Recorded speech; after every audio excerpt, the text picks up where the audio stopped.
Ms. Z.R. Kirksey.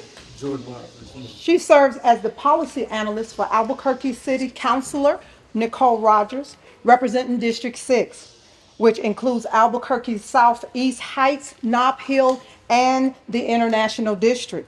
In this role, Kirksey provides policy analysis and support to Councilor Rogers, assisting in the development and implementation of initiatives aimed at enhancing the well-being of District 6 residents.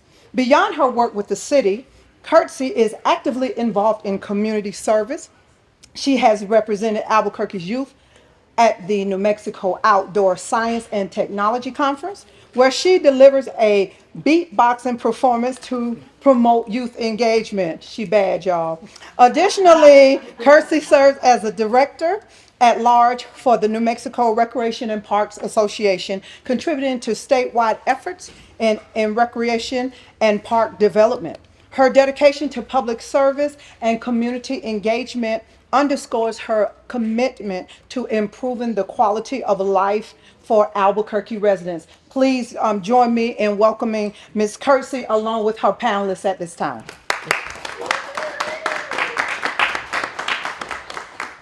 That's a hefty bio there. Thank you. It's you right there. I'm like, where'd you guys get that information? A lot of people don't know that. Welcome, everyone. Yes, my name is Ziara Kirksey, and I am the moderator for today. I would like to introduce our panelists that we do have. So I'm going to go ahead and start with Jordan Locke. So Jordan Locke is a special projects coordinator at OAAA, the Office of African American Affairs, and the founder of the Almost Perfect brand, specializing in curating events and providing business development and marketing services to businesses of all sizes. So if you guys can help me in welcoming Jordan Locke. Alrighty, next we have Green Vision, Emmanuel Green here with us. And Green Vision is a marketing consulting firm specializing in creative marketing, product launches, and sales strategies. And they have a unique focus on new product launches. And if you guys can help me welcome Emmanuel Green. And last but not least, we have Keenan Garrett, and he is an accountant executive from KOAT. He handles both broadcast and digital advertising and marketing for numerous clients across the state. If you guys can help me welcome Keenan Garrett.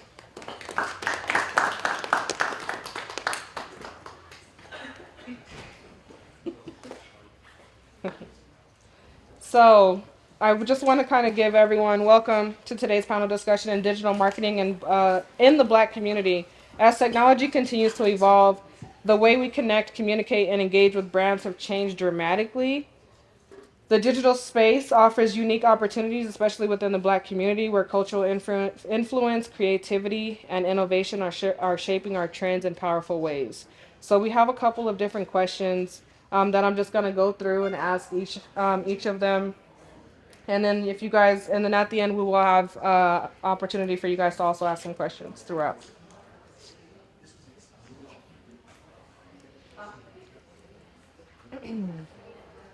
I guess first I would like to at least just start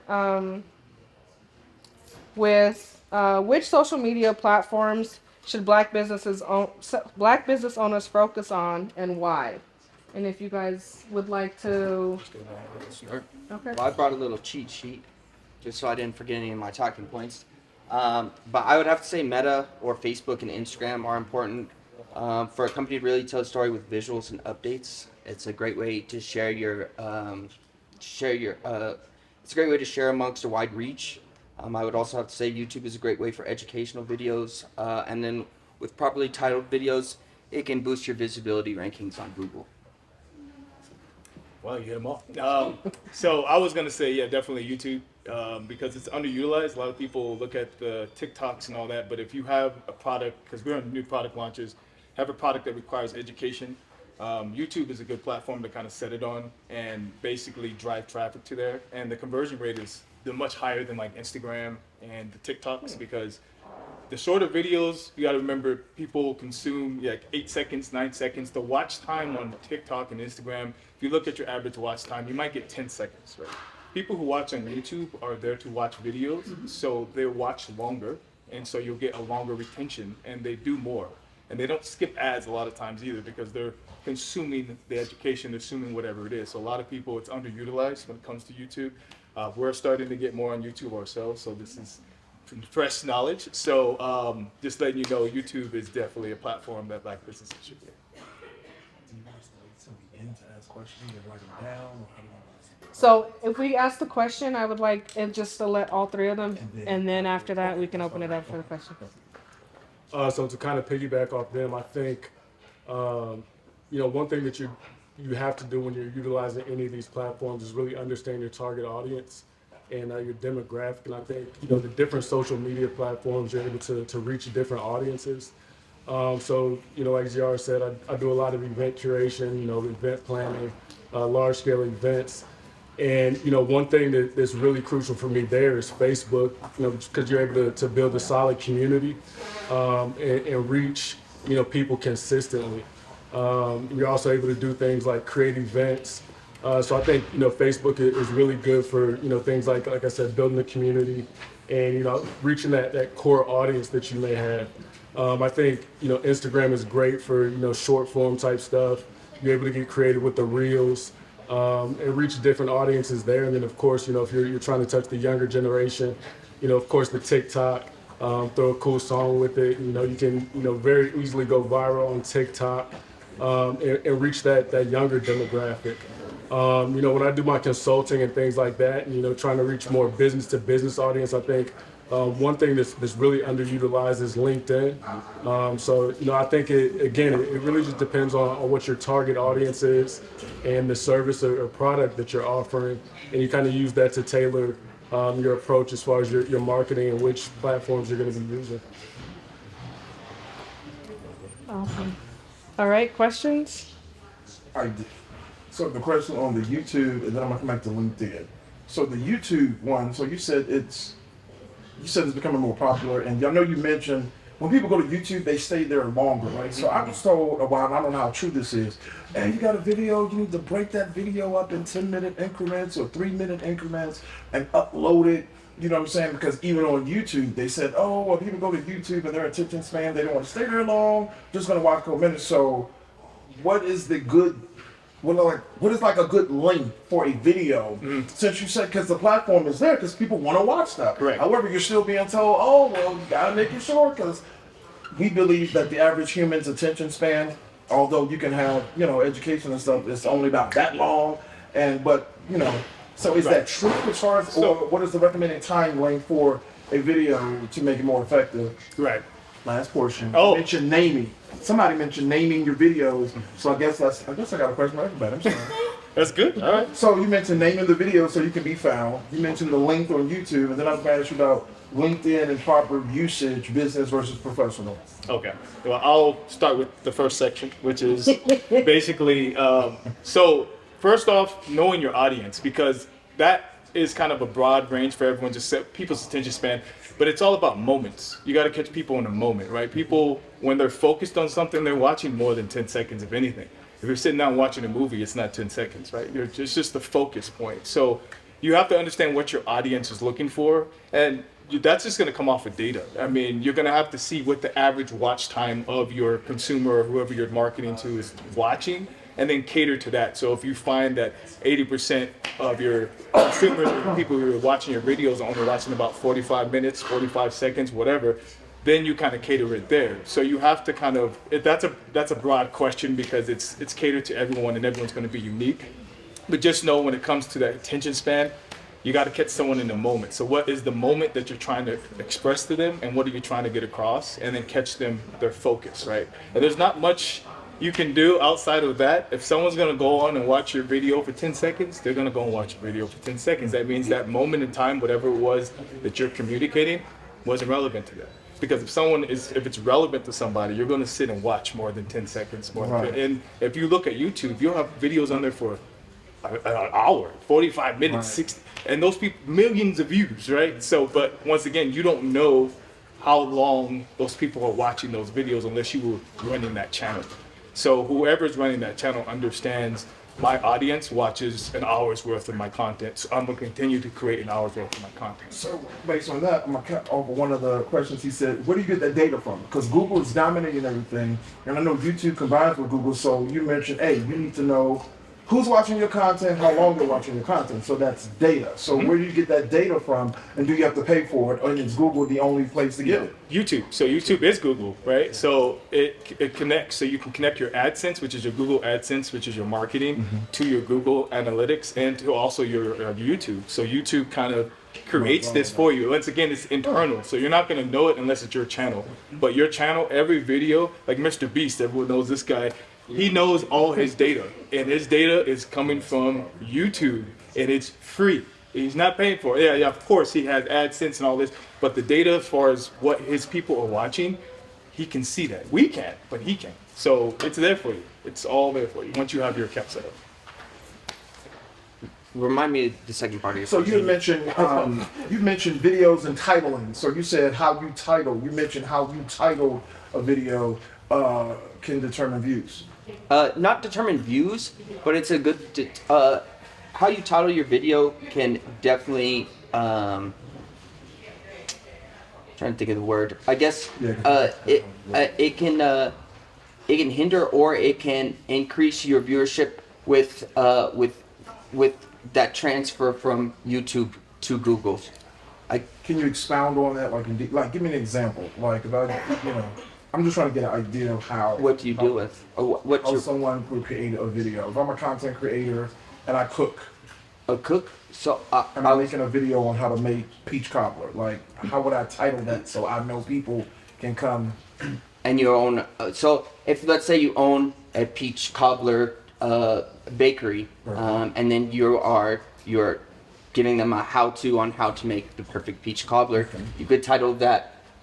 You could. I don't want to tell you how to title your video. You can title it however you want, but in your link, you can also have it linking them to your website. So that way, when they're wondering, well, who is this person, I can go and click that link, and then it instantly takes me to your website. So you're talking about, okay, not necessarily, title, it's association, how you.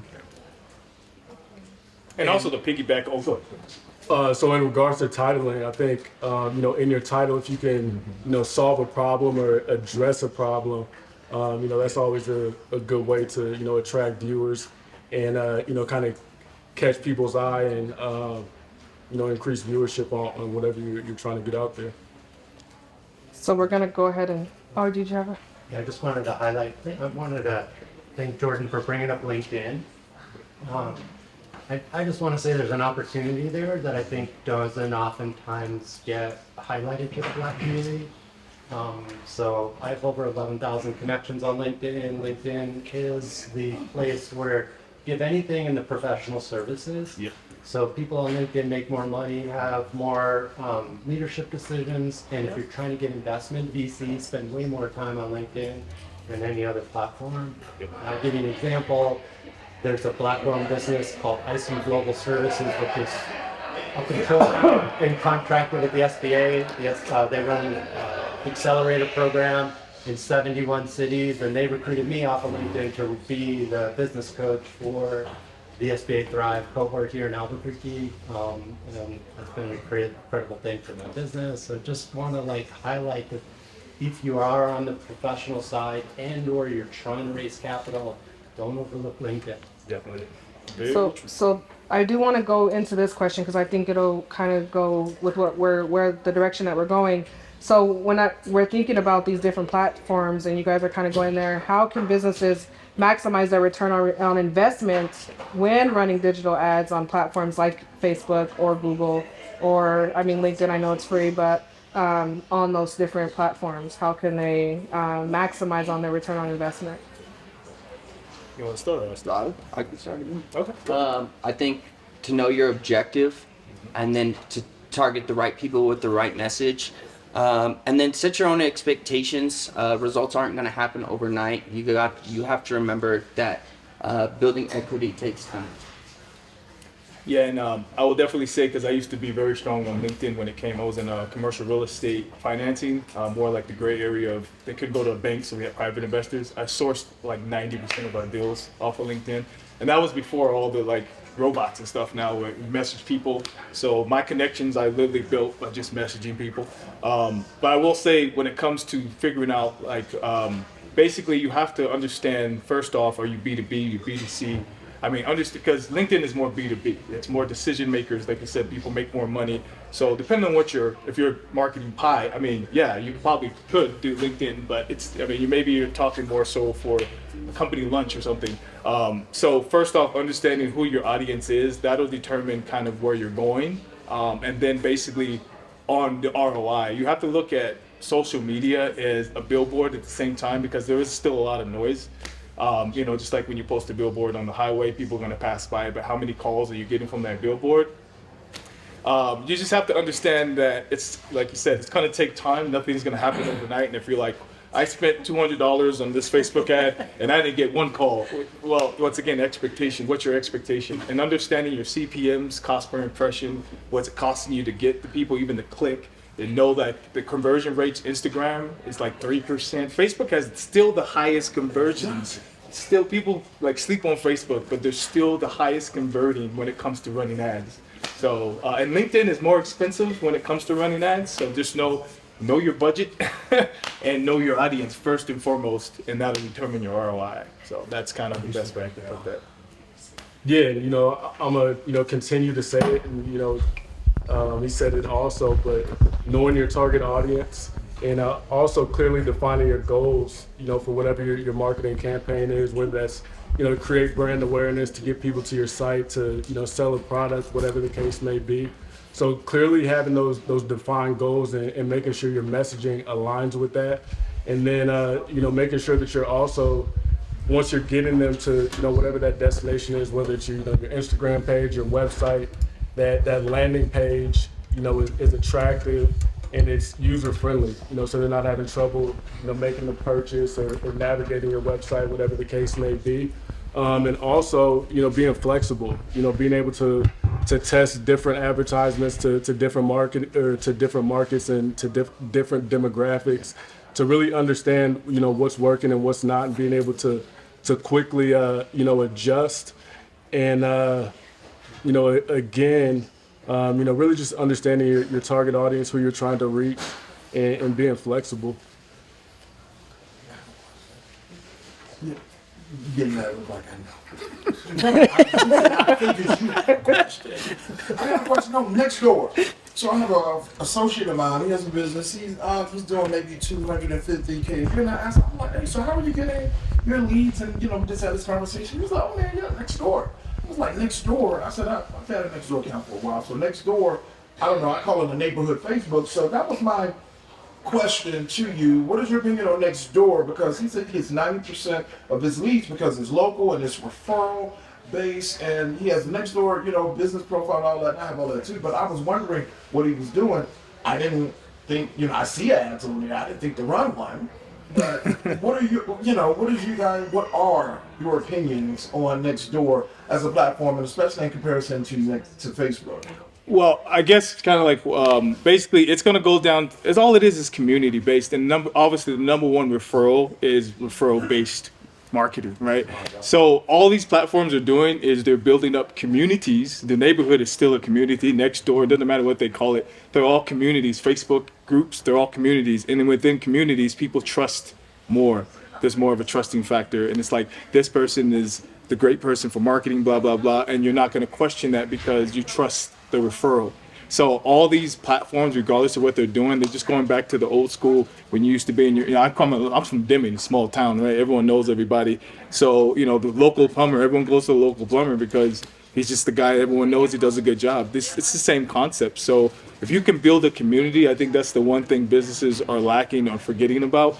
Your business has to build its own community of trusted people to go out and talk about your product, your service, because they're going to send you the best referrals in the world, because no one's going to question if their friend tells them to go to your business as opposed to you running an ad. So once again, it doesn't matter what it's called, no matter who calls it what, they're all community based platforms that are just doing the number one thing, which is referral based. So that's my. I have a question. Yes. I'm much older than all you guys here, so I can't, I couldn't tell, man. I didn't know. I can't tell, right? Yeah. So I'm a guy from the 70s and 80s, right? And I do economic development. One of the things is the personal touch. Know your community. Join the chamber. Attend city council meetings. What projects are coming in? You know your community. You gotta get out there. Networking events. Social media is fine, but the personal touch is, I don't know if it's better, but I'm an old school guy. So I was the economic development manager for the village of Los Lunas, right? A lot of projects that I got down there was going out, networking, meeting people. You know, when I was growing up, they didn't have social media. It didn't exist. You call someone on the phone, hey, you want to meet someone. Meeting people from coffee, meeting people at Starbucks for coffee. So I'm an old school guy, basically. So basically, personal touch, meeting people, joining organization, networking, meeting people. And I think it's important, especially when you do economic development, know your community. Not some businesses, black business is not meant to be in Albuquerque. You're better off in Los Lunas. I'm promoting Los Lunas now. You're probably better off in Los Lunas as opposed to the market because you have less competition. Yeah. You don't want to be in an area where everyone sells the same thing over and over again. Map out the community, know where there's less competition, then you'll have the monopoly on that thing. The one thing I like to say, now people, when I first got the position with the village of Los Lunas, they said, Los Lunas, are you crazy? I'm like going down there, now they're regretting it now. Because we got Facebook, Amazon, we got the big projects down there. And a lot of people wanted to be on Montgomery, and they wanted to be on Paseo, but you're dealing with more businesses. Yeah. It's better to go where it's unkept and it's not, you don't have the competition. So that's my approach. Yeah, definitely. Yeah. So I guess just going into our next question, kind of going back to exactly what's happening. So how can businesses authentically integrate cultural identity into their marketing without feeling forced or inauthentic with digital marketing? So kind of like Ralph said, you definitely have to engage with the community. And, I think that's the most authentic way to, display the culture of your business and, really get that out there. In addition to that, I think it's also important to highlight real stories, highlight people in the community that are, embody the things that you're looking to push out there, and also take it past marketing to really let your brand speak for the things that you're looking to communicate. So that's if you're a black business and you're a proponent of highlighting black people, I think it's important to have black employees, to do as much business as possible with other black businesses. And really just let your business speak for itself and be authentic in that way. And I'll piggyback off of that. So I will definitely say one thing that businesses lack thereof when it comes to being on social media.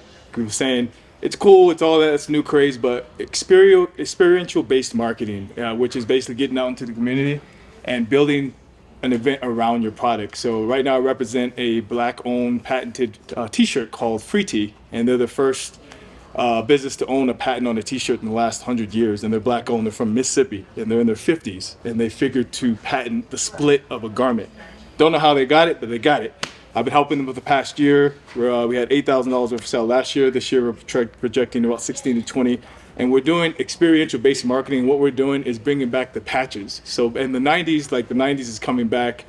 People like, putting on the patches, the DIY. So we're just taking these shirts that are patented now, and now we have these patches that people can select. And now they have, first off, a shirt that no one's gonna have because it's patented t-shirt, but then they put their own patches on it. Now it's unique to them. So it's an expression of themselves. And now at the same time, we're also creating authentic content without being like, this is this is whatever. The people are now saying, oh, this is the Free Tea, this is me.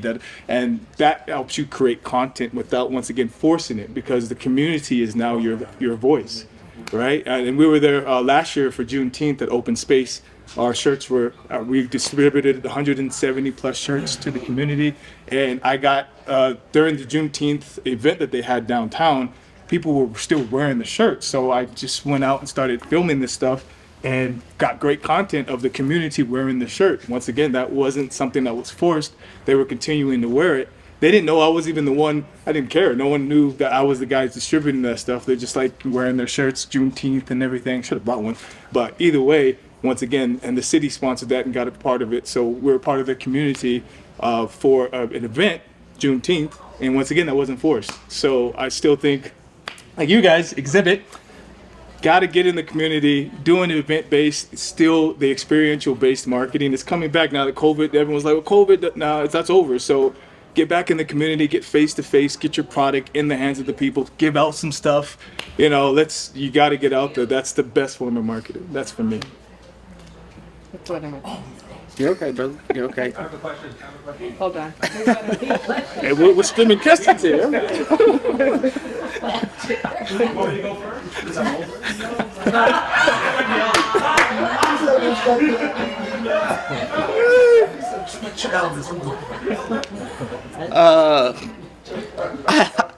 I would personally have to say that you know your business more than anybody. You know who your ideal customer is, so you need to leverage that in your storytelling within the community. Best way to do that is I personally like to ask for on-the-spot testimonials that you can post to your social media or your website. You've got to remember that people relate to people. Yes. I'm actually bouncing between Calvin and Ralph. Okay. I see. I might be older, so I don't know. Just They're the young guys that I there. find coming up with business entrepreneurs and stuff.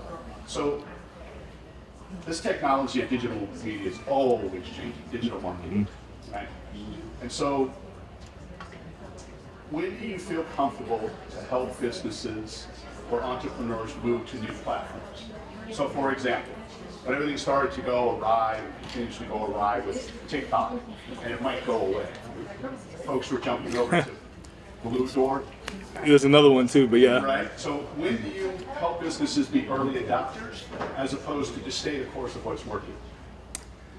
I would say, because when it comes to looking at the platforms, like I said, they're always changing. Always have like a few. When you build out a strategy, you have a strategy for TikTok, you have a strategy for LinkedIn, you have. I would say, because if you're kind of dispersing your content, because you can always film content and then repurpose that content on other platforms and just form it to that platform. And so you can form an hour-long, educational video and then chop it up into 30-second snippets and put that on Instagram, and then maybe 10-second snippets and put that on TikTok, depending on who your audience is. But once again, depending on what your product is, if your product is more towards baby boomers or, Facebook actually is it's going to be a better platform for you than a TikTok on Instagram, because those are more millennials, and then TikTok is Gen Z. So once again, you have to know your audience first and foremost, and then you just basically redisperse your content accordingly. And then if it's working, then obviously you're like, TikTok is our main thing, then you're pushing that, right? But once again, since things are always changing, you just got to expect that. I think owning your audience is best. So yes, you have everything here, but build your mailing list, because regardless of TikTok going away, LinkedIn, whatever shuts down, something happens, if you own your audience, that's the best thing, because now it doesn't matter what platform, you can still reach out to them. So I think people are still lacking or forgetting that regardless if you have 1 million followers on TikTok or whatever, see what happens when TikTok goes away, those 1 million followers went away. So if you weren't building a mailing list and taking that information, you lost it the minute TikTok went away. So if you're still dependent, because you're still another company that owns it. So if you're still dependent on that platform and not actually getting the information yourself, then then the next best thing is gonna take it away. And everyone's going from TikTok to that other one. It's another Chinese-owned app. It begins with R, but everyone's going to that one now. And I'm just like, people don't learn, man. I love the response in the sense that you have to help, in your roles, you help the audience so they try and recognize who's your ideal customer, and then tailor that to what that may be. They may have to be on the cutting edge because they're going after younger, or they may have to stay in existing because they're serving us more mature. I have a question. Okay. So you made a point. You mentioned what? The personal touch, the personal touch. Know your audience. A lot of older people are not on social media. So the deals I've done in Los Lunas, you meet the old cowboy, right? Meet at the diner, have some coffee. They love that. Listen, the personal touch. So we have about 3 or 4 builders that are looking at real communities right now. You know what I did? So in Jefferson, you got Pulte, you got D.R. Horton, I go into the office. Okay. Go into the office, introduce myself. And they really love that, right? So based on that, we have like 2 or 3 builders that are looking at rare communities right now. People love that personal touch. I'm a kid from the 70s and 80s, but we didn't have that. But I'm just letting you know. Oh, I still got you. Technology, I but still got you. Technology is not always good. Yes, true. Right. Depending on who your audience. Yep. Personal touch. So, So you mentioned, forming your own communities, right? So you have events. So forming your own communities and doing events. So like years ago, I was using Constant Contact. This was like 10, 15 years ago. Nobody was using Constant Contact. I stopped using Constant Contact. Now everybody uses Constant Contact. You know, Eventbrite was the same way. Using that, nobody was on here. Now everybody and their mama is throwing events on Eventbrite. So things that I use, that I stopped using because it wasn't working, are now things everybody's using. So what are your recommendations? You talk about building your own community. So what are some sample platforms that are there to build your own community or to promote your event or what you're doing, other than, I know now, I only know of a few, but I say Eventbrite because a lot of people put stuff there now. But what are some other platforms that you know of that when you do an event, you're trying to build your community, you're other than advertising, you can go to do that? You're an event guy. So I would say, all the things that you mentioned, you're able to build a community on all of these platforms, whether it's Facebook, Instagram, TikTok, and that's, just basically your followers. And I think one thing that's important is consistency. To consistently get your message out there, to consistently, provide relevant content. And, like my man said earlier, start building a contact list so you're able to actually reach those people and give them a call to action, when you're having these events or whatever the case may be. But again, I think it really comes down to, consistency and, building something that resonates with your audience and making sure that it's relevant to them. And then once they are, connecting with you, making sure that you're able to do that long term by building those contact lists, those mailing lists and things of that nature. And to piggyback off of that, for a platform, and this is more technology based, Zapier, it's Zapier, and it's more about building. So depending on what platform you're using, you can basically put prompts in for when someone does something and puts their information, you can have it channel it to a Google Sheet or whatever. So that way, once again, you're building your mailing list, because at the end of the day, it doesn't matter. Facebook groups, any of these platforms, Eventbrite, I was very familiar with Eventbrite because I was in San Francisco, the company that started that. Either way, these guys understand it's all about community and building that mailing list. And that's all you're doing, even on Eventbrite. When someone signs up, they're putting in their information. It's just another form of getting the information. So Zapier, Zapier, is a way to connect all these different platforms if they work through Zapier. Zapier works with a lot of different apps. So that way you're not like, okay, I got this people on here, this people on here. It starts taking all that information. You can have it all channel into one sheet. So I do Google Sheets myself still. But I make sure that all my contacts or anybody I'm reaching out to, it's going into a sheet that now I have a mailing list. That's at the end of the day, it's that mailing list. And regardless of what platform you're using, you got to get it to all come together, or just take it all off of all of them. That's the same like having that, not splash page, I think you said something. It's the same thing as having that page. People go there, they put their information in, and it automatically adds it to a mailing list. Yep. So it's the Same thing. Zapier just connects all these apps now. There's a lot more. And once you go into it, you have to learn it, but it's prompts, and it's basically AI based. And so it starts saying, hey, if someone signs up on Facebook, let's take it here and put it over here. So it's just an easier way to start putting all your contacts into one place. So that's my opinion on it. awesome. Well, you mentioned AI. So how is AI changing the digital marketing, and how can Black business owners use it to their advantage? Cool. I had to go to my notes for this one. I gotta go to my notes for this one. I had a couple different points. So I feel like it's changing how quickly we receive information and how we organize the information. But it's also being leveraged by companies for automation, creation, imagination, and inspiration. And Black business owners can do the same. And to be honest, it just makes life easier. If I could tell you one thing, download ChatGPT. And the Gemini, Google Gemini, that's another one I'm really on now too. I was on ChatGPT and Gemini, and each one's good. I say ChatGPT is more like cool, creative, and Gemini is more like just straight to the point. And it's still, you could be like, be creative, Gemini, and do this. And to me, it's still kind of like trying to be cool, where ChatGPT is cool. So I use both. If I want to be cool in what I'm going to say, I can put it in ChatGPT. If I want to be a little less cool, but just kind of direct, I go to Gemini. So once you understand these prompts and understand, I just give them, to me, I make them humans, because at the end of the day, I'm still like, okay, this is the cool kid on the block. This is the just get it done guy. But AI, to me, it's going to be there. It's a part of our lives. But like with the product that we're talking about with Free T and helping them, what we've done for them in the past year, from 0 to 8,000 to 16 to 20, and now we're talking to Fanatics to license it and different things. That's not going to happen just by AI. You're not going to put that in a prompt. Hey, AI, give me a sponsorship deal or give me a licensing deal. It's not going to do that. So it still takes the footwork and the human behind it to put the creativity to work. Because the AI just makes it easier. Instead of me having to come up with the copy and all that other stuff, AI can do that for you. But then you have to take all this stuff and know where to put it. LinkedIn, TikTok, wherever, and then put it into work for yourself and for the product or the company that you're trying to use. So for me, AI is good, but don't become so dependent on it that you think it's just gonna create this magical copy and give you these sales and create, the community you want. You still got to put some effort into it. So don't let AI make us like Wall-E, where we're all just rolling around. And I'll piggyback off of that. Absolutely, don't let it take over everything you do, but use it in a way that can benefit you and your business.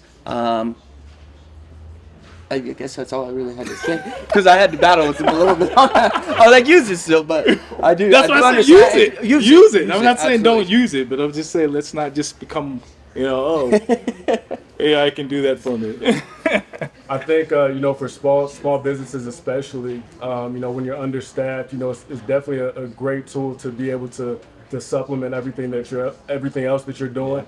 And AI can be utilized in a lot of the things that we talked about earlier, whether that's your data analytics, managing your mailing list, so just a number of different things that can make your user experience better. Whether that's having like an AI chatbot on your website that's something that people are able to interact with, when you're not available, to answer simple basic questions, or kind of just get a better understanding of why they're visiting your page or whatever the case may be.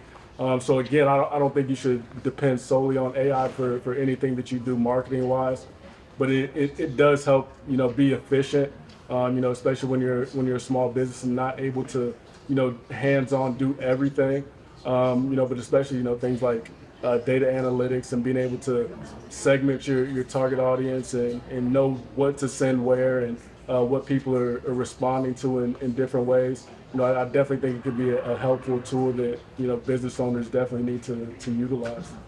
What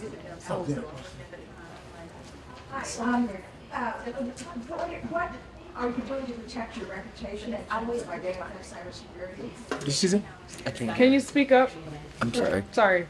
What do you suggest and what are you doing to protect your reputations related to all this cybersecurity things? Now that one is interesting, because to me that's cybersecurity, and at the end of the day you still have to have things in marketing. At the end of the day, I keep it basic. We're getting emails, phone numbers, nothing. We're not getting social security numbers and stuff. So depending on what your product is and how deep the information is you're getting, you have to have those protocols in place. For me, because I market products that are pretty basic, and we don't need a lot of like crazy information from somebody.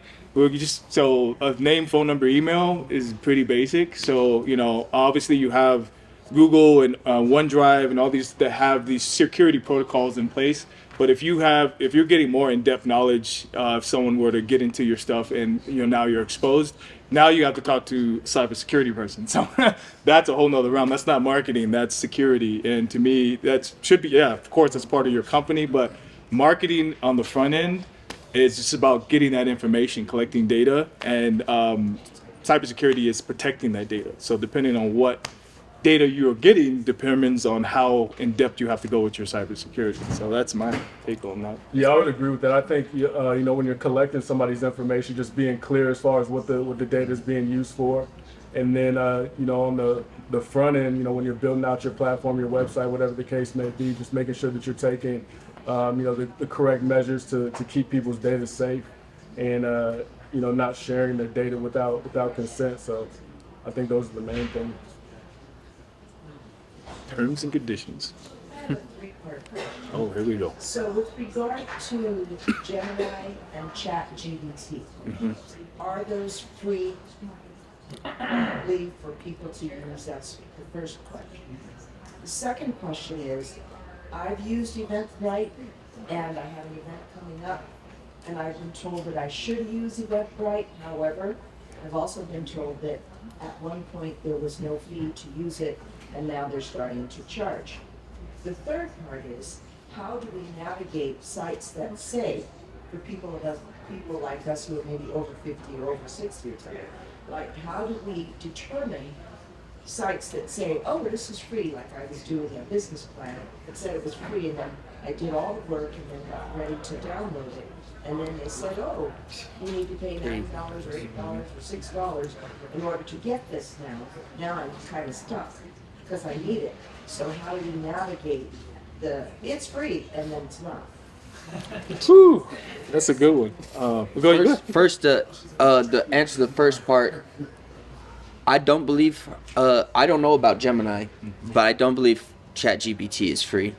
But then again, I don't pay for it. That's through my company. So, but I don't believe that ChatGPT. I don't know if Gemini is free. I got on ChatGPT early, so it's still free to me. Now they have other versions that came out now that you do pay for, just like Gemini. Gemini rolled out, Google rolled out. I don't pay for Gemini as of right now, but I do have a a package that might be once again in there that makes it free. So I don't want it. I'll Through go your with, Microsoft. Yeah, it's like through your Microsoft. It's like through Microsoft because it has Gmail and everything included. So once again, I don't want to say it's free, and I would just say like it's probably not at this point. If it was, it's not anymore. And a lot of those sites, when it comes to free this, free that, you're gonna pay for something because they gotta make money. So to me, that's a bait and switch. I don't like that model. But unless it's clear as day, is like you can get 2 downloads for free, whatever. If they're just like it's free and it's very vague, I would just automatically go in. I'm gonna have to pay for Charge something. I'm gonna get charged something. So any of those sites, regardless, that way your expectation is set. And I would look at it that way because I don't know a lot of things that now, especially if it's having you do stuff, that it's gonna just give it to you like, oh, here you go. And that's as clear as day that that's what it is. So I would say navigating that, just know that you're probably gonna pay something. And I know about Eventbrite because in San Francisco, I knew the company that started that, and it was free when it first came out. But once again, they got to make money. So once they get enough people, just like the freemium concept, right? You get enough people, and now you go, okay, $10 a month, $12 a month, $13 a month. It's gonna eventually, Facebook is probably and Instagram probably one of the few platforms that are still free. But what are you giving up? Your privacy, everything. So just saying, there's always a trade-off to free. Be careful with that. Yeah. So the last part in closing with that is, and I'll turn it back to you to moderate who you're going to ask next. But my last part of the question is, with the political climate that we're going through right now, and Facebook, for example, with ownership, do you see a lot of people in social media moving away from Facebook and saying, I'm going to close down my account and flee because of the political climate? You could see it going both ways. Some people will have that fight or flight risk where a lot of people are going to leave, but then you also have that turnaround where there are people in this nation that are going to turn around and use it more because they agree with those certain things that are going on right now. So it can definitely flip-flop. I would agree with that. I think, part of the reason that you see a lot of people, leaving these social media sites because they've just been inundated with so much negative energy that it kind of just gets overwhelming, to an extent. But I don't foresee, people, getting away from social media, forever due to, the presidency or things like that. I think it's more so just personal choice and, trying to, control their environment a little bit more. And I also think, part of that is kind of just, what your algorithm is. And, it's very easy to see a lot of the same repetitive things. And again, that can be overwhelming for anybody. So I think that's part of it. But I don't think people, kind of just get away from social media as a whole. Yeah, and I'll piggyback that. I'll say, political environment is always going to change, and if whoever's in office is going to dictate what you affect your business that much, then it doesn't matter what platform you're on. It's who's in the office. So at the end of the day, I always look at it as like the glass half full, glass half empty kind of concept.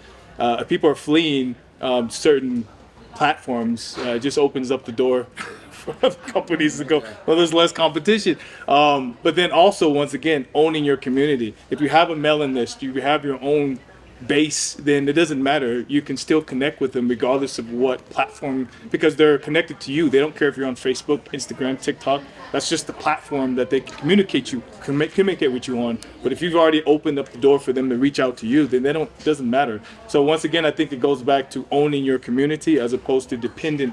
Like, have your Facebook group, have your Instagrams, have all that, but still own your community, own your database, because at the end of the day, that's the most important. And then regardless of what's going on in the political environment, you reach out to your community the way you want to reach out. And obviously, depending on your business, I keep it simple. We're in products and stuff. It doesn't matter who's in office. It just depends on how much people are going to spend. That's it. So I'm just going to ask this one last question, and then you guys, I'm going to open it up to questions for everyone. So with that, what are some free or low-cost digital tools that can help streamline marketing efforts in our communities? I got a couple, so I'll do one just in case you got some. Okay. I said Canva. This is a website that's funny. I can do a different one. No, go ahead. I said it's a website that can help you create social posts, flyers, and it's super user friendly and it's free. Is that Canva with a K or a C? C. Canva. Gotta be careful. It's not technically free. I mean, you can do certain stuff with it on the free version. On the free version. Oh, I should have said that. Once again, it's worded. There's a free version, and it's limited to what you can do. I pay for the $9 a month, something like that, and it opens up the door to a lot more creativity. So I would just, try the free model, but you're going to be very limited. But Canva for sure is like, a lot of creatives now are going to Canva because it kind of does everything.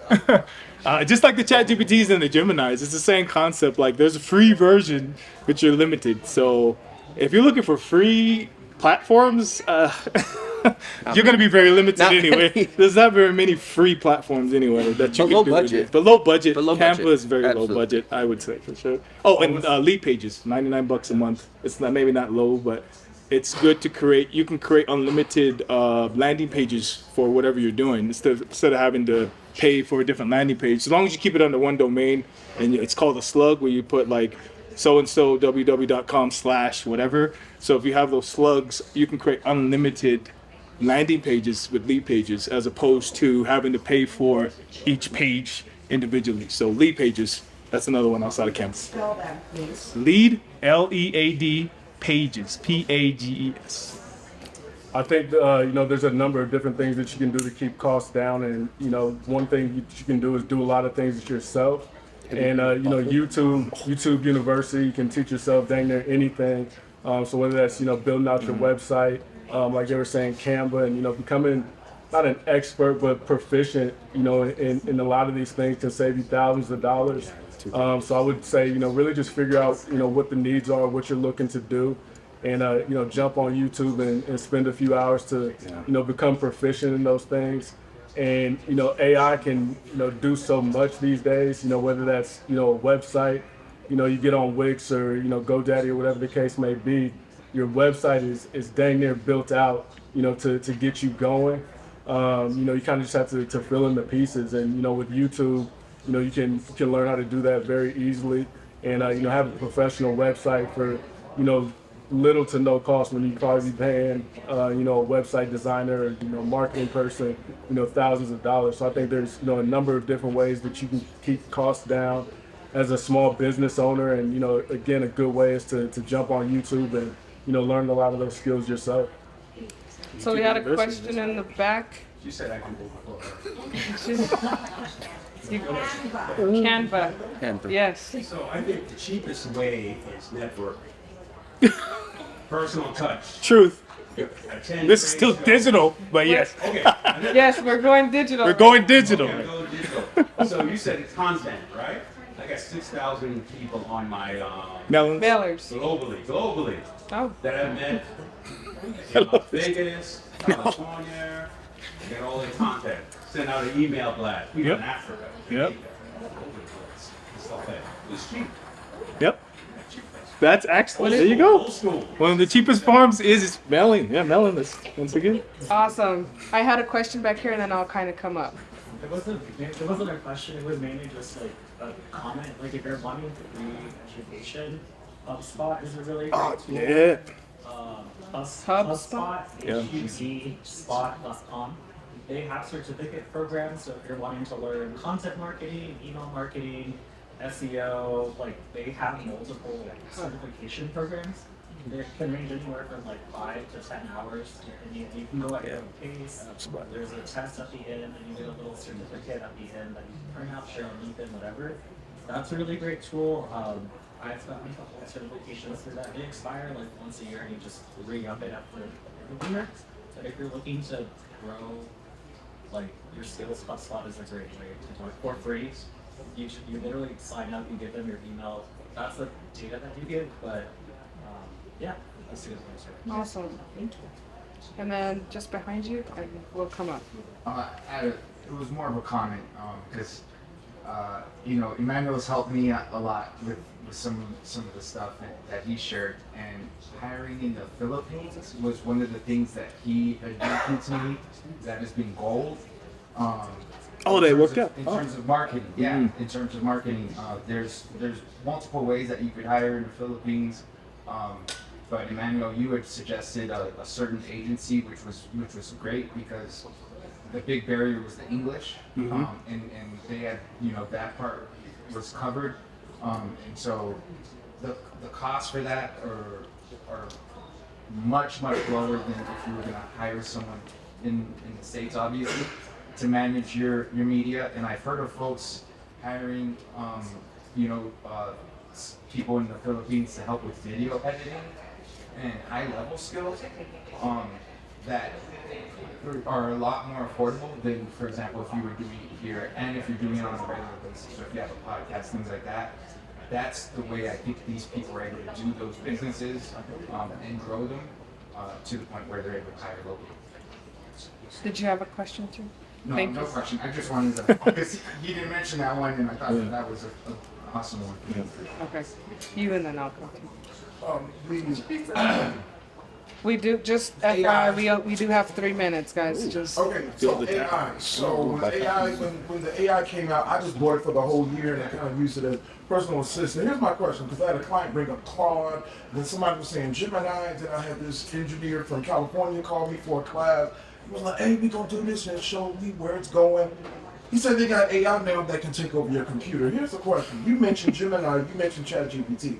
So what should we look for when we're trying to determine the differences? Because every day somebody's taking the platform. Oh, we got John, Jack, and Jill, and Calvin, and Derek Version, and you know what I'm saying? So what are the differences? Is it the algorithm? Like, what is the difference in versions? Should we be looking at it? Should you stick with one and just keep it, input it, train it for you? Like, what do you do? You kind of hit it on the head. You got to figure out what's going to work best. Like the easiest way for me was, like I said, ChatGPT is the cool kid.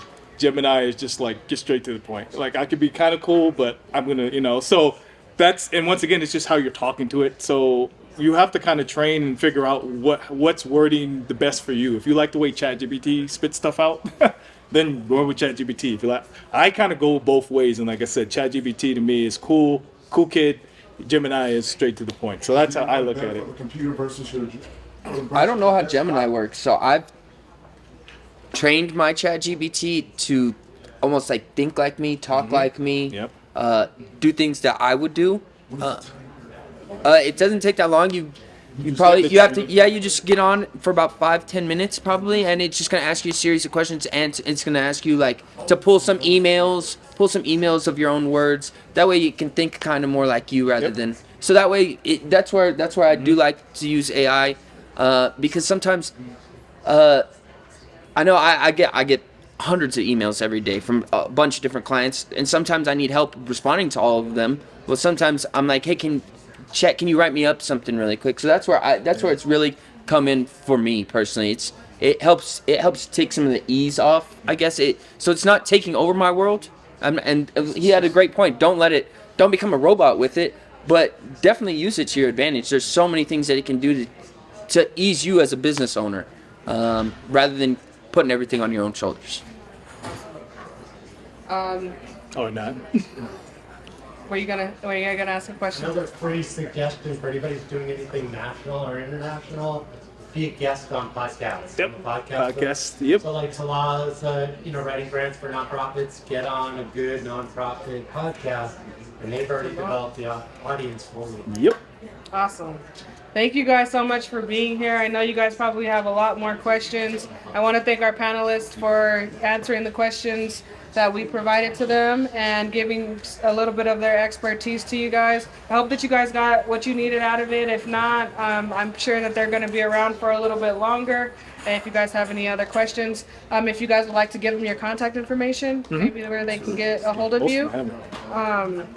If you guys want to write it down, we'll just kind of go down the line. And then after we're done here, I am going to need everyone to go back into the main hall, because we're going to disperse for lunch after that. Gotcha. But if you guys can get their contact information down, Jordan, if you want to start. Yeah, so my email is jordan@almostperfectbrand.com. And you can reach me by phone at 720-298-2445. Your phone number? Phone number again. 720-298-2445. Almost Perfect Brand. Yep, .com. Almostperfectbrand.com.